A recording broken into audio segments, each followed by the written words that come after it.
हल्दी day, happy हल्दी है। इतनी धुन से तो शबे बारात का एहतमाम नहीं करते जितनी धुन से हल्दी का कर रहे हैं। यूं तो सैयद भी हो, मिर्जा भी हो, अफगान भी हो, तुम सभी कुछ हो, बताओ कि मुसलमान भी हो। ये कौन है? कहा मेरा कजिन है। ये कौन है? फ्रेंड है। ये कौन है? फला से। ये कौन है? फला। इसने हल्दी क्यों लगाई कि मुझे देखा, इसने हल्दी क्यों लगाई कि इसने इसे देखा। हमने हल्दियों के तमाशे इतने कर दिए, हम शरीयत भूल बैठे, दीन पर से पुश्त डाल दिया। क्या इसी को इस्लाम कहा जाता है? खुदा के वास्ते सुधर जाओ, वरना कौम को तबाही से कोई नहीं बचा सकता है। क्या तमाशे हल्दी के नाम पे नहीं हुए? खुदा की कसम, हल्दी पे देखो तो सही, हाथों में घुनघुने बांधे गए। जिन मर्दों को कुछ पहनने की इजाजत न की, उन्होंने हाथों में घुनघुने पहने, गले में भैंस वाली जंजीर पहनी। क्या हो रखा है? कैसे इज्जत बढ़ती है, शान बढ़ती है। खुदा की कसम खा के कहता हूँ, जिसको दाढ़ी भारी लगती हो उसके सोना पहनने से इज्जत नहीं बढ़ती है। अगर इज्जत बढ़ानी है, सोने को ठोकर मार, दाढ़ी को सीने से लगा। सोना देख करके बेवकूफ इज्जत करेगा, दाढ़ी देख करके खुदा के फरिश्ते इज्जत करने लग जाते हैं।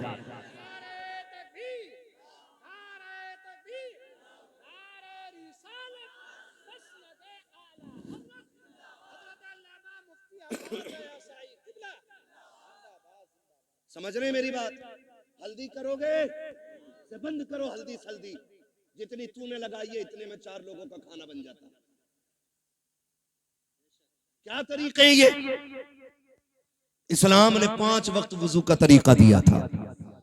तुझे वो देखे मुंह नहीं निखारा जा रहा, हल्दी लगा के पीला हो रहा है। हल्दी लगा के, और कम लड़कियां नहीं। अब्बा दे रहा 15,000, ले ब्यूटी पार्लर चली जा। कहां? ब्यूटी पार्लर अब्बा भेज रहा है। अब्बा ये भुएं कटवाई जाती है। ये पूछो इन उलमा से, एक बाल तक उखेड़ना हराम है। एक बाल तक। तमाशे हो गए, हद हो गई। जन्नत न तेरे बाप की है न मेरे बाप की है। जन्नत इतनी सस्ती होती ना तो ज़ैनब ने लाशों पे घोड़े देखते हुए दौड़ते घोड़े देखे, लेकिन सर से चादर नहीं सरकने थी। सगे भाई के बदन पे घोड़े दौड़े, सैयदा ज़ैनब ने पर्दा नहीं छोड़ा। देखो तो सही, अकबर की लाश सामने थी लेकिन पर्दा नहीं छूटा। बेटों की लाश पे घोड़े दौड़े, पर्दा नहीं छोटा। तेरी बेटी ने गैर के जाके आगे अपने कपड़े उतार दिए, दुपट्टा हटा दिया। का इतना सजा दे एक रात की दुल्हन बन सको। मैं कहता हूं मेरी बहन कान खोल के सुन ले, इस महकम से एक रात का हुस्न आता है, अल्लाह वाली बन जा। कयामत के दिन अल्लाह इतना हसीन बनाएगा कि हूरे तेरे हुस्न को देख के रश्क करती नजर आएगी। और नतीजे मेकअप कितने में होता है? अरे पैंट कितने में होता है ये बताओ, सीधी बात।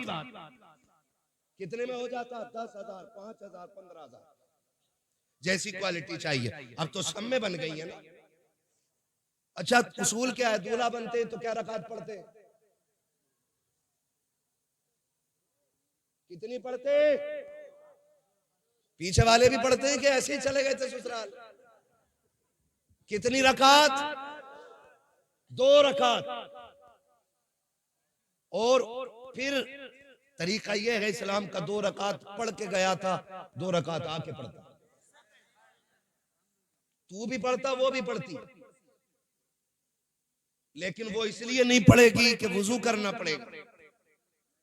और वुजू कर लिया तो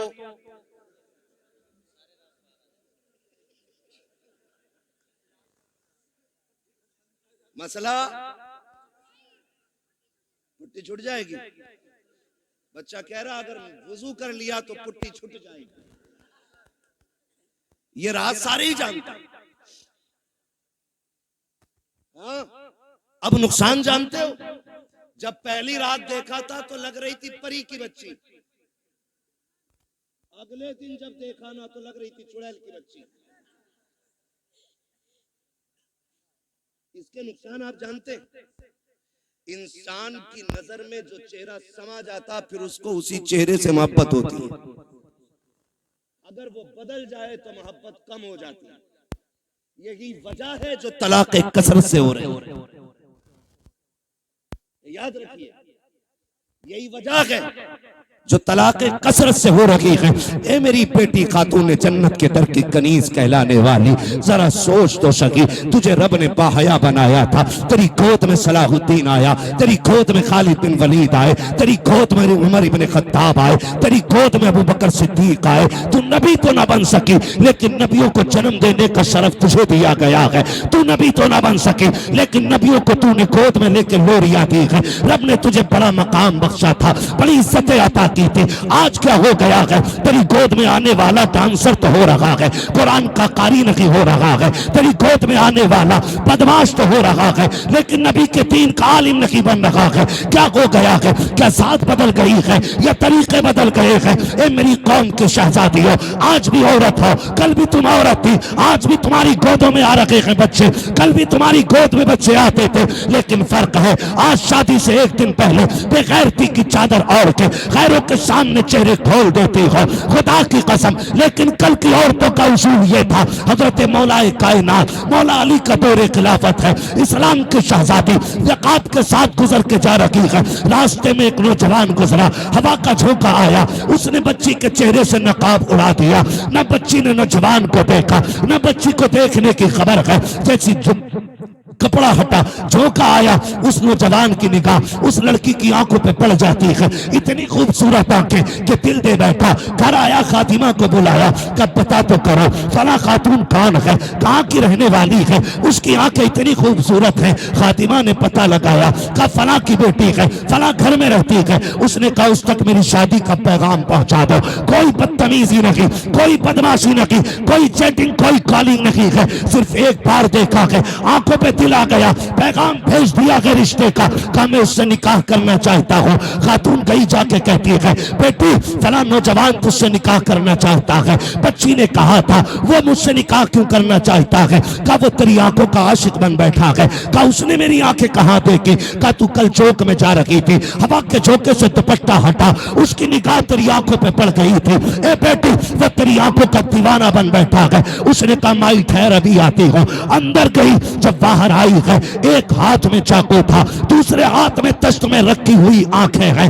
उसने कहा माँ ये जाकर के आंखें उस नौजवान को दे दीजिए। औरत ने देखा चेहरे पे खून बह रहा है, तश्त में रखी हुई आंखें हैं। कहा बेटी हाय ये क्या कर दिया, कहा जाओ जाके नौजवान को दे दो और उससे कह दो तेरी निगाह इन आंखों पे पड़ गई है, मुझे कयामत में खातून जन्नत के सामने जाना है। अगर इन आंखों की वजह से उनके सामने शर्मिंदगी उठानी पड़ी तो मेरे जीने का मतलब खत्म हो जाएगा। कामी ये आंखें इसलिए निकाल दी है कि जिन आंखों की वजह से आका के सामने शर्मिंदा होना पड़े, मुझे उन आंखों की कतई जरूरत है ही नहीं।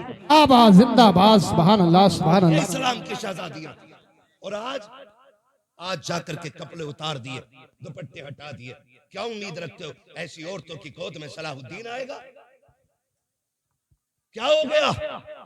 तरीके बदल गए, जमीनो जमा तुम्हारे लिए, मकीनो मकान तुम्हारे लिए। हम मसला के आला हज़रत के नाम पे नारे टटके लगा लेते। कौन है मसला के आला हज़रत पे, बताओ कितने हो? उनकी जिंदगी हम देखें और फिर अपनी जिंदगी देखें। कोशिश करें अल्लाह हमें आला हज़रत के तरीके पे चलाए। हाँ, समझने की भी जरूरत है और पढ़ने की भी जरूरत है। माफ कीजिएगा, कुछ लोग मिजाज बनाए बैठे, जन्नत तो मिल ही रही है। इमाम गजाली जैसा सूफी जिसकी आज तहरीर पढ़ो तो लगता है दिल सीना चीर के बाहर आ जाएगा। मुकाशिफतुल कुलूब पढ़ने बैठ जाओ तो रोंगटा रोंगटा खड़ा होता है। जिसकी तहरीर में इतना असर है उसकी जात में कितना असर होगा। लेकिन जानते उन्होंने क्या कहा था? कहते एक फिक्र चैन से सोने नहीं देती। कौन सी फिक्र? कहा कि ये डर लगा रहता है पता नहीं ईमान पे मौत आएगी कि नहीं। है कोई जिम्मेदारी, है कोई गारंटी? इमाम गजाली जैसी शख्सियत कहती है कि डर लगता है पता नहीं ईमान पे मौत आएगी कि नहीं आएगी। कहते हैं काश कोई ये खुशखबरी दे दे कि जहन्नम में जिसे सबसे आखिर में निकाला जाएगा और निकाल के जन्नत में डाला जाएगा, गजाली वो तू होगा। कहते हैं खुदा की कसम हंसते हंसते जिंदगी गुजार देंगे। ना हम गजाली हैं, ना हम सूफी हैं, सही से पक्के मुसलमान भी हम नहीं हैं, और बेफिक्री इतनी कि डर कोई नहीं है। खुल के गुनाह चल रहे हैं, डट के चैलेंज के साथ हुजूर निकाह तुम्हारी सुन्नत है, डांस जरूर करेंगे हम, डीजे जरूर बजाएंगे हम। बताओ, कौम का बेड़ा गर्क होने को है और मेरी कौम के बेगैरतों को डीजे बजाने से फुर्सत नहीं। मैं उन्हें गैरतमंद कहता ही नहीं जो बेटे के निकाह पे, भाई के निकाह पे, अपने निकाह पे डीजे बजाएं। गैरत क्यों नहीं आती है? निकाह करते वक्त तुझे हुजूर की याद क्यों नहीं आई? मुझे बताया जाए। और ये डीजे बुढ़िए बुढ़िए तुम्हारे यहां भी होती है, वो औरतें जिनके बाल सफेद हो जाते हैं, अगर ढोलक ना आवे ना 7 दिन पहले तो कह रही लगी ना रहे अभी आओ अल्लाह का। गफूरन तू बुला, मजीदन तू मगा बजा। इसके पैर कब्र में लटक गए और इसे बिना ढोलक के मौज ही नहीं आ रही। 3 बजे खीले लेके लौट रही है ढोलक में से, और इससे ईशा की पढ़ने कहते तो कहवे घुटने काम ना करते। मुसल्ले पे उठा नहीं जा रहा इससे, और नाली ऐसे कूदती चली जा रही है जैसे हिरन जा रहा है। ये कंडीशन है। जिन हाथों में जिस उम्र में तस्बीह होनी थी उनमें ढोलक है, फिर रोना किस बात का है? इसी वजह से बेटे शराबी बन गए। जब माएं नचनियां होंगी ना तो फिर बेटे सलाहुद्दीन नहीं बनने, फिर शराबी और जुआरी बेटे पैदा होंगे। इसलिए कि मां का ही कदम अच्छा नहीं था, मां का ही कदम अच्छा नहीं था। खुदारा रवैये बदलो, अपने रवैये, और ये ढोलक खत्म होगा इंशाअल्लाह। खत्म करेंगे इंशाअल्लाह, वादा कर रहे हैं इंशाअल्लाह। 7 दिन पहले ढोलक बजा, बातें बहुत सारी हो जाएंगी, वक्त मेरा मुकम्मल हो चला है। मैं आपसे चंद बातें कहना चाहता हूं। थके तो नहीं हो ना अभी आप? मेरी बात समझ में आ रही है ना? मैं जानता हूं आप 5 घंटे से लगातार साउंड की आवाज कानों से आपके टकरा रही है। आप थके न थके, पर्दे थक गए होंगे, ये फितरत है। मगर आपसे मैं चंद बातें कहना चाहता हूं। होता क्या है, क्या दिन पहले डीजे बज रहे आजकल?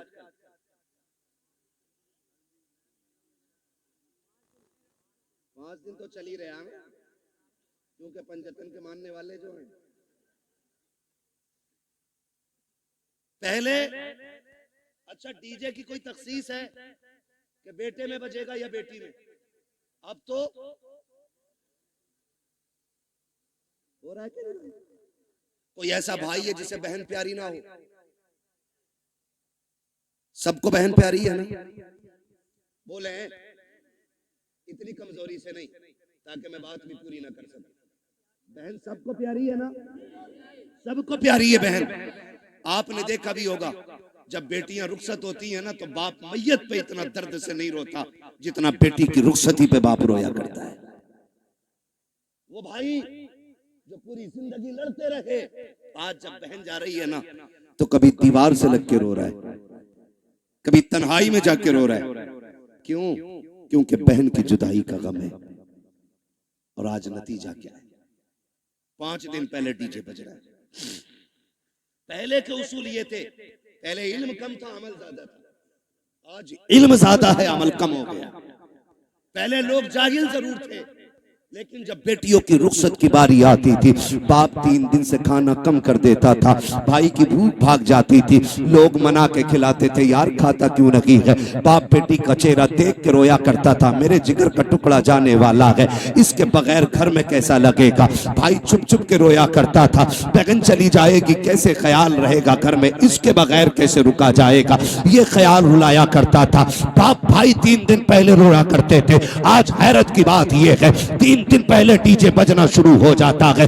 ऐसा लगता है बहन को रुखसत नहीं कर रहा है, घर की भला टाल रहा है, आई हुई मुसीबत घर से निकाल रहा है। और तुम्हें खुदा का वास्ता, तुम क्या जानो जब बेटियां रुखसत होती हैं? जाओ किसी बाप से जाके पूछना, तू बेटी की रुखसती पे इतना क्यों रोया है? इतना तो बेटे के जनाजे पे भी नहीं रोया था। तो बाप हाथ जोड़ के कहेगा, मेरी बेटी 18 साल मेरे आंगन में रखी, 22 साल मेरे दरवाजे पे रखी। मौलाना इतना जानता हूँ मैं गरीब जरूर था लेकिन गलीज नहीं था। मैंने बेटी को चटनी से खिलाई लेकिन खैर के आगे हाथ फैलाने नहीं दिया। मैंने बेटी को सूखी रोटियां खिलाई लेकिन किसी के आगे रुसवा होने नहीं दिया। आज रोना इस बात पे आ रहा है बेटी पराए घर जा रही है, देखने में तो अमीर है, देखने में तो पैसे वाले हैं, एक ख्याल रुला रहा है खुदा जाने बेटी को आज के बाद इज्जत से टुकड़े मिलेंगे या गाली पहले मिलेगी रोटी बाद में मिलेगी। मौलाना ये फिक्र सता रही है आज के बाद मेरी बेटी को भूख पहले लगेगी आंसू पहले आएंगे, ये ख्याल रुला रहा है।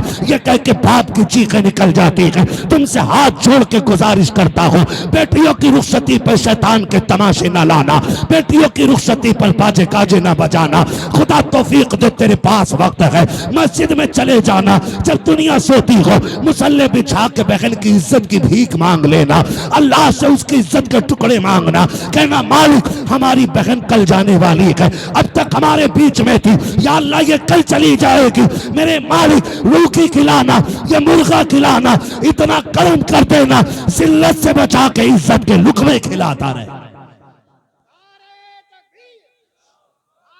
तकबीर, नारे रिसालत, बस लगे आला हजरत हजरत अल्लामा मुफ्ती हम्माद रजा साई किबला जिंदाबाद जिंदाबाद। तवज्जो है सारे लोगों को? बंद करेंगे इंशाअल्लाह, सारे वादा करो इंशाअल्लाह। ये तमाशे खत्म करो, बहन की जिंदगी की भीख मांग। हमने बड़े बड़े अमीर घर की बहू को तलाक होते देख ली, हमने देखा है पैसे वालों को हंसी नहीं आती है, हंसते दिल वाले लोग। हंसने के लिए पैसा शर्त नहीं, हंसने के लिए दिल शर्त है, और दिल वही जिंदा होता है जो नबी के तरीके पे होता है। हर दिल जिंदा, बोले हर दिल जिंदा नहीं होता है। खुदारा भीख मांग बेटी की जिंदगी की, कह रब से अल्लाह मेरी बहन को इज्जत देना, वरना जानते हो एक बात, कई बार ना हमारे गलत फैसले बेटियों की जिंदगी को तबाह कर देते, लेकिन बेटियां खुदा इन बेटियों को सलामत रखे। महबूब के सदके में बड़ी दौलत मिल गई, जितना भी सितम हो जाए कभी ससुराल के ताने बाप को आके नहीं बताती, और हम इसी खुशफहमी में रहते हैं हमारी बहन तो अच्छी रह रही है, हमारी बेटी तो सुख में रह रही है। ना उसके दिल में झांक के देख कितने जख्म बने हुए हैं। रिश्ते किया करो ना तो पैसे वाला देख के नहीं, दीन वाला देख के रिश्ते किया करो। कैसा दीन वाला? बहन की रुखसती थी 3 दिन बाद और तमाशे चलते रहे, भाई नाचता रहा, बाप कहता रहा यार लड़के तो हैं, इनके भी तो दिल हैं। 3 दिन तक तमाशे होते रहे, लेकिन जब रुखसती की बारी आई ना, जहेज सजाया गया, चंद बुढ़ियां जो ढोलक में सबसे आगे थी आगे बढ़ी, उन्होंने कहा पगलियो बेड भी लगा दिया, प्लेटें भी लगा दी, कुरान किधर है? आज कुरान याद आ रहा है।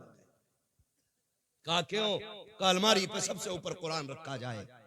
जब उस दिन कुरान को सबसे ऊपर रखा जाता है, कुरान चीख के कहता जालिमो, जब 3 दिन से गाने बज रहे थे तब तुम्हें मेरी याद नहीं आई थी? आज जहेज के लिए रह गया था मैं, सिर्फ सजावट के लिए बचा था मैं, क्या तुम्हें मेरा ख्याल उस वक्त नहीं आया जब 3 बजे तक तुम बेटी की रुखसती पे गाने बजाते रहे? है कोई जवाब कुरान के इन सवालों का? है कोई जवाब? कोई जवाब नहीं होगा। और याद रखो, जब कुरान शफाअत कराने का हक रखता है ना, तो शिकायत करने का भी हक रखता है। ये याद रखना मेरी बात। शायद इतनी कड़वी तुम्हें कोई कह के ना जाए, किसी के मुरीद टूट जाएंगे, किसी के खलीफा छूट जाएंगे, मुझे कोई फर्क नहीं पड़ता, मेरी ड्यूटी अल्लाह ने यही लगाई है। कुरान अगर शफाअत करने का हक रखता है तो कुरान शिकायत करने का भी हक रखता है। तुमने सिर्फ जहेज के लिए कुरान रखा, फिर जब बेटी रुखसत होने लगी कौन सा तमाशा ना हुआ है? पहली बात तो जब बारात आई तो दूल्हा की गाड़ी वहां तो रुकती नहीं जहां बैठना है, कहां ससुराल के दरवाजे पे, क्यों? वहां वेलकम होना, आग लगे तेरे वेलकम में, वेलकम होना, वेलकम, वेलकम नहीं, ये वेलकम है। हाँ वेलकम होना है। वेलकम के लिए किधर गाड़ी गई? किधर जाती है? किसके? मुखिया के, प्रधान के, ससुराल के? किसके गेट पे? ससुराल के गेट पे। खुद बताइएगा, ससुराल के गेट पे गया था, इस्तकबाल किसे करना चाहिए था? मर्दों को करना चाहिए था। किसको करना चाहिए था? मर्दों को करना चाहिए था। भाई होते, चचा होते, बाप होते, ताऊ होते, चचा साथ भाई होते, किसको करना था? लेकिन करता कौन है? ये किसकी घर की है? या तो तेरे घर की है या मेरे घर की है। ये बेगैरती किसके घर में है? या तो तुम्हारे घर में है या मेरे घर में है। कोई भाई पसंद करेगा कि उसकी बहन पे कोई गलत निगाह डाले? करेगा कोई? कर सकते हैं तो हाँ बोले, नहीं कर सकते तो ना बोले। नहीं करेगा ना तो फिर टांग क्यों नहीं तोड़ते उस दूल्हा की जो बेगैरती के साथ इस्तकबाल कराने आते हैं? उससे कह दो ये बेगैरतों की चौखट नहीं, ये गैरत वालों की चौखट है। करोगे इंशाअल्लाह ऐसा? बंद करोगे वेलकम? नुकसानात जानते? जाओ देख लेना। जब वेलकम होता है ना तो जितनी लड़कियां आती हैं किसी के सर पे सलीके से दुपट्टा नहीं होता, इसलिए कि जितनी इस्तकबाल करने आएंगी एक भी गैरत आजादी नहीं हो सकती। गैरत वाली बच्चियां तो घर से निकलती नहीं। ये जितनी आती है बेगैरत आती है, ये याद रखिएगा मेरी बात। जितनी आती है बेगैरत आती है। कोई जूस दे रही है, कोई पानी पिला रही है, कोई शरबत दे रही है, कोई कोल्ड ड्रिंक पिला रही है, कोई मीठा खिला रही है। मैं पूछना चाहता हूँ, ए इस्लाम की शहजादी, तुझे रब ने हया का जेवर पहनाया था, गैरतों की चादरें उड़ाई गई थी, तू तो कनीज़े फातिमा ज़हरा बनाई गई थी। बता तो सही तेरा क्या बनेगा? आज जब बेटियां आती हैं वेलकम के लिए, भाई भी बेगैरती की चादर ओढ़ लेता है। आप बाप की आंखों में भी गैरत का पानी नहीं है, कोई रोकने वाला नहीं है, सारे पीछे हट जाते हैं। जितने दूल्हा के साथ जाते हैं वेलकम के लिए वो छटे हुए कौम के गुंडे और आवारा होते हैं। जितनी बच्चियां सामने से आती हैं वो सब की सब बदचलन और बेगैरत होती हैं। अब मुझे पता तो सही, हमारा इस्लाम तो ये कहता है जहाँ पे एक अजनबी औरत अजनबी मर्द हो वहाँ तीसरा शैतान होता है। जहाँ दोनों तरफ बेगैरत हो, बता वहाँ कौम का नतीजा क्या होगा? मैं आपसे पूछना चाहता हूँ, जब बेगैरती के साथ ये नतीजे निकलते हैं तो बताओ कौम को किन मुश्किलों का सामना करना पड़ेगा। 4 दिन के बाद जब बेटियां बाप का मुंह काला करके जाती हैं तब मौलवी के पास दुआ के लिए जाते हो, पीर से तावीज लेने जाते हो, फजर से पहले पहले आ जाए ताकि इज्जत रह जाए। ओ सालिम, अब कोई तावीज काम नहीं आएगा, अब कोई दुआ काम नहीं आएगी। 18 साल बिगाड़ा है बेटी को, इस गलती का मुदाफा 1 मिनट के तावीज से नहीं होगा। अगर नस्लें बचाना चाहते हो 1 दिन की उम्र से लेकर के शादी तक अपनी बेटी की ऐसी परवरिश करो जैसी परवरिश मेरे नबी ने खातून जन्नत की है। खातून जन्नत ने जैसी परवरिश सैयदा ज़ैनब की है। खुदा की कसम बहुत इनकी होगी, आने वाला सलाहुद्दीन अय्यूबी पैदा होगा। जिंदाबाद जिंदाबाद जिंदाबाद।